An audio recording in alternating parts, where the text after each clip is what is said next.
Saudi আরবের উপর কেউ হামলা করলে সেটা শুধু সৌদি আরবের সমস্যা হবে না, সেটা হয়ে যাবে তুরস্ক আর পাকিস্তানের যুদ্ধ।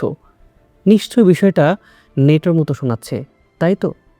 আসলেই তাই। 2026 সালের 7 আগস্ট মধ্যপ্রাচ্যে ঠিক এমনই একটা চুক্তি সই হয়েছে, যাকে বলা হচ্ছে মক্কা যৌথ প্রতিরক্ষা চুক্তি। এটাকে অনেকেই বলছেন সাম্প্রতিক বছরগুলোর মধ্যে মধ্যপ্রাচ্য ও দক্ষিণ এশিয়ার সবচেয়ে গুরুত্বপূর্ণ নিরাপত্তা সমঝোতা। প্রিয় দর্শক, আজকে আমরা এক্সপ্লেন করব কেন এই চুক্তিটা হলো, কারা লাভবান হচ্ছে, ইরান ইসরায়েল যুদ্ধের সঙ্গে এর সম্পর্ক বাকি, এবং সবশেষ ভারত বাংলাদেশ সহ দক্ষিণ এশিয়ার জন্য এই চুক্তির সমীকরণ আসলে কি দাঁড়াচ্ছে। আশা করি পুরো আয়োজনে সাথেই থাকবেন।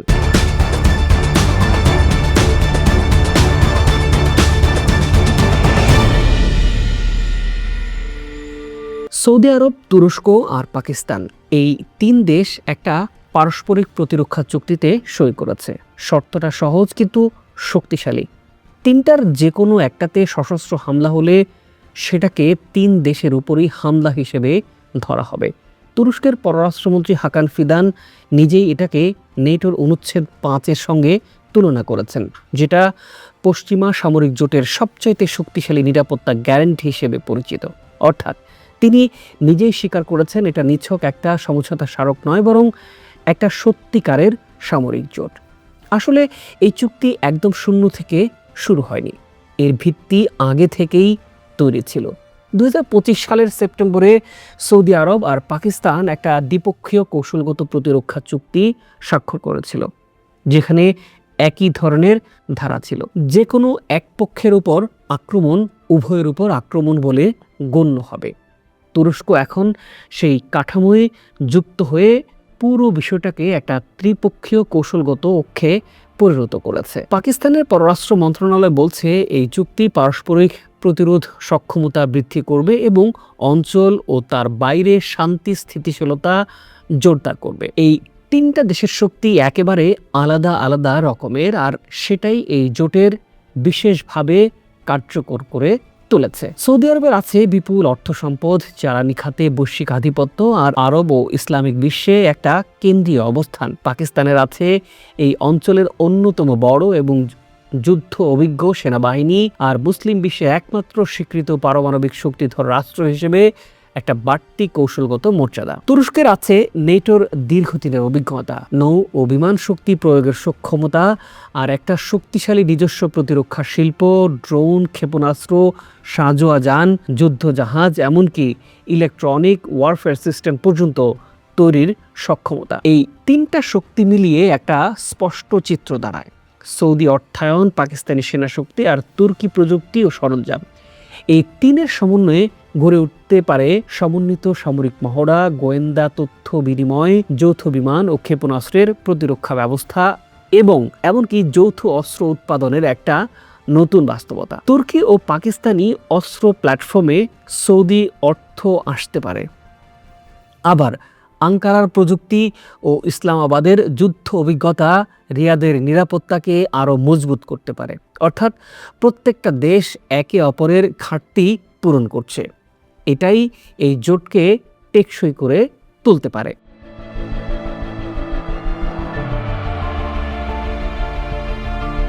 প্রিয় দর্শক, কেন ঠিক এই সময়ে এই মক্কা চুক্তিটা হলো?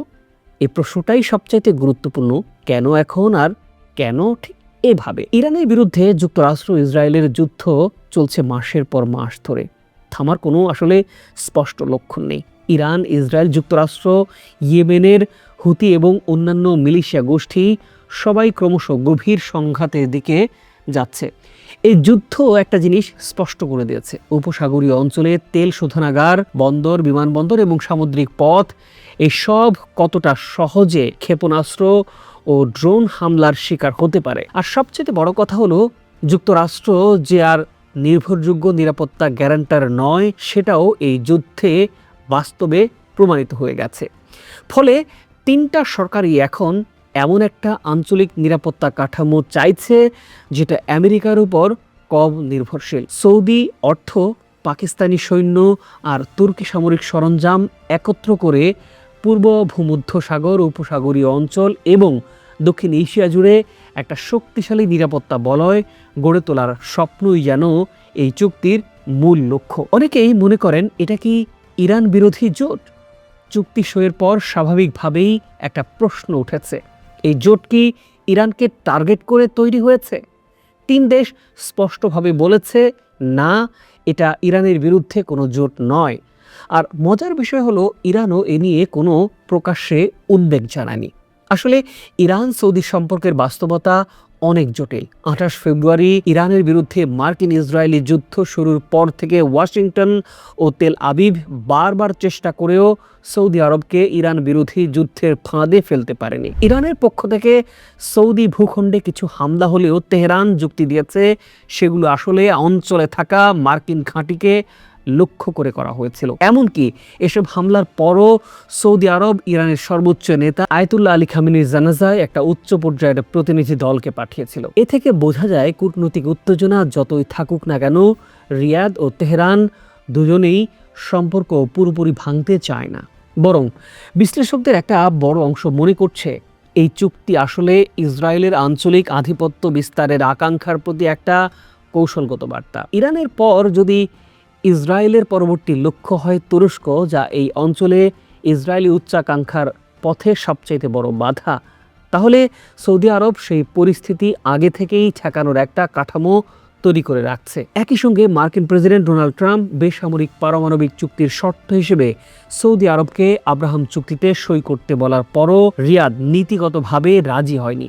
এটাও প্রমাণ করে সৌদি আরব ওয়াশিংটন তেল আবিবের চাপ থেকে কিছুটা দূরত্ব বজায় রাখতে চাইছে। প্রিয় দর্শক, এবার আসা যাক দক্ষিণ এশিয়ার সবচেয়ে বড় শক্তি ভারত প্রসঙ্গে। এই চুক্তি সরাসরি ভারতকে লক্ষ্য করে তৈরি নয়, কিন্তু এর প্রভাব ভারতের জন্য মোটেও স্বস্তিদায়ক নয়। কারণটা খুবই সহজ। পাকিস্তান এখন এই চুক্তির মাধ্যমে অর্থায়ন, প্রতিরক্ষা সরঞ্জাম, রক্ষণাবেক্ষণ সহায়তা এবং সামরিক প্রযুক্তিতে আরও সহজ প্রবেশাধিকার পাচ্ছে। ঐতিহাসিকভাবে ভারত পাকিস্তান একে অপরের প্রতিদ্বন্দ্বী। 1947 সালের দেশভাগের পর থেকে দুই দেশ 4টি যুদ্ধে জড়িয়েছে। এই চুক্তি তুরস্ক পাকিস্তান সম্পর্ককে আরও গভীর করবে। আর তুরস্ককে ভারত এমনিতেই অনেকটা প্রতিকূল দেশ মনে করে, কারণ কাশ্মীর ইস্যুতে আঙ্কারা বরাবরই ইসলামাবাদের পক্ষে অবস্থান নিয়ে এসেছে। মনে রাখা দরকার, গেল বছরের মে মাসে ভারত পাকিস্তানের 4 দিনের সংঘাতে পাকিস্তান, চীন ও তুরস্কের কাছ থেকে সরাসরি সহায়তা পেয়েছিল। সেই সংঘাতে পাকিস্তান ভারতের রাফায়েল সহ একাধিক যুদ্ধ বিমানও ভূপাতিত করেছিল। আর ভারতীয় বিশ্লেষকদের দাবি অনুযায়ী ভারতের প্রতিরক্ষা ব্যবস্থা পরখ করতে ব্যাপকভাবে তুর্কি ড্রোন ব্যবহার করা হয়েছিল। এমনকি একজন ভারতীয় বিশ্লেষক দ্য ডিপ্লোমেটে দাবি করেছিলেন যুদ্ধের সময় তুর্কি সামরিক কর্মকর্তারাও পাকিস্তানি বাহিনীকে সহায়তা করতে উপস্থিত ছিলেন। এই চুক্তি সইয়ের পর ভারতের পররাষ্ট্র মন্ত্রণালয় সতর্ক প্রতিক্রিয়া দিয়ে জানিয়েছে তারা জাতীয় নিরাপত্তা ও আঞ্চলিক স্থিতিশীলতার দৃষ্টিকোণ থেকে এই বিষয়টিকে পর্যালোচনা করছে এবং নিজেদের স্বার্থ রক্ষার প্রয়োজনীয় সব পদক্ষেপ নেবে। কিন্তু বাস্তবতা হলো, পূর্ব সীমান্তে চীন, পশ্চিমে পাকিস্তান আর এখন তুরস্ক সৌদি জোট। ভারতের কৌশলগত অবস্থান ক্রমশই চাপে পড়ছে। বিশেষ করে মক্কা চুক্তি সইয়ের ঠিক একদিন আগে ইসরায়েলি প্রধানমন্ত্রী বেনিয়ামিন নেতানিয়াহু ভারতের প্রধানমন্ত্রী নরেন্দ্র মোদীর সাথে ফোনে কথা বলেছেন বলে জানা গেছে, যা এই ভূরাজনৈতিক দাবা খেলার আরও একটা স্তর যোগ করে।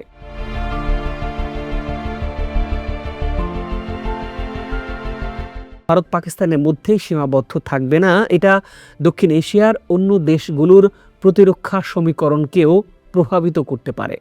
তুরস্ক, সৌদি আরব ও পাকিস্তানের সাথে বাংলাদেশের দীর্ঘদিনের ও ঘনিষ্ঠ সম্পর্ক আছে। ছাত্র জনতার গণঅভ্যুত্থানের আগের সরকারের পতনের পর বাংলাদেশ এখন নিজস্ব প্রতিরক্ষা সক্ষমতা বৃদ্ধি এবং একটা স্বাধীন পররাষ্ট্রনীতি অনুসরণের দিকে মনোযোগী হয়েছে আগের চাইতে। ফলে এই নতুন সামরিক অক্ষ থেকে বাংলাদেশ কূটনৈতিক ও প্রতিরক্ষা দুই দিক থেকেই লাভবান হওয়ার সুযোগ পেতে পারে বলে অনেকেই মনে করছেন। একই সাথে মালদ্বীপ, নেপাল ও শ্রীলঙ্কাতেও ভারতপন্থী রাজনৈতিক শক্তিগুলো জনসমর্থন হারানোর যে প্রবণতা দেখা যাচ্ছে, তার সঙ্গে এই আঞ্চলিক পুনর্বিন্যাসের একটা যোগসূত্র খুঁজে পাচ্ছেন বিশ্লেষকরা। অর্থাৎ শুধু পাকিস্তান নয়, গোটা দক্ষিণ এশিয়ার ভূ রাজনীতিতে একটা নতুন মেরুকরণ তৈরি হচ্ছে। যদি এই বিষয়টা সংক্ষেপে বলি তাহলে বলা যায় যে মক্কা চুক্তি শুধু 3টা দেশের প্রতিরক্ষা সমঝোতা নয়, এটা একটা স্পষ্ট বার্তা। যে অঞ্চল এতদিন যুক্তরাষ্ট্রের নিরাপত্তা ছাতার নিচে ছিল সেটা এখন নিজের বিকল্প খুঁজে নিচ্ছে। সৌদি অর্থ, পাকিস্তানি সেনাশক্তি আর তুর্কি প্রযুক্তি, এই 3-এর মেলবন্ধন যদি বাস্তবে রূপ নেয় তাহলে সেটা শুধু মধ্যপ্রাচ্যেই নয়, পুরো দক্ষিণ এশিয়ার নিরাপত্তা সমীকরণেও দীর্ঘমেয়াদী প্রভাব ফেলবে, এটা নিঃসন্দেহে বলা যায়। ভারতের জন্য এটা একটা নতুন চাপের উৎস, আর বাংলাদেশের মতো দেশগুলোর জন্য এটা হতে পারে একটা নতুন কূটনৈতিক সুযোগ। আগামী দিনগুলোতে দেখার বিষয় হবে এই 3 দেশ তাদের যৌথ প্রতিরক্ষার প্রতিশ্রুতিকে কতটা বাস্তবে রূপ দিতে পারে, আর সেটা এই অঞ্চলের ক্ষমতার ভারসাম্যকে ঠিক কোন দিকে ঠেলে নেয়। প্রিয় দর্শক, মক্কা প্রতিরক্ষা চুক্তি নিয়ে আপনার ভাবনা জানতে চাই, নিশ্চয়ই মন্তব্য করে জানাতে পারেন। আজ এ পর্যন্তই। ভালো থাকুন, সুস্থ থাকুন, দেখা হবে পরের বিশ্লেষণে।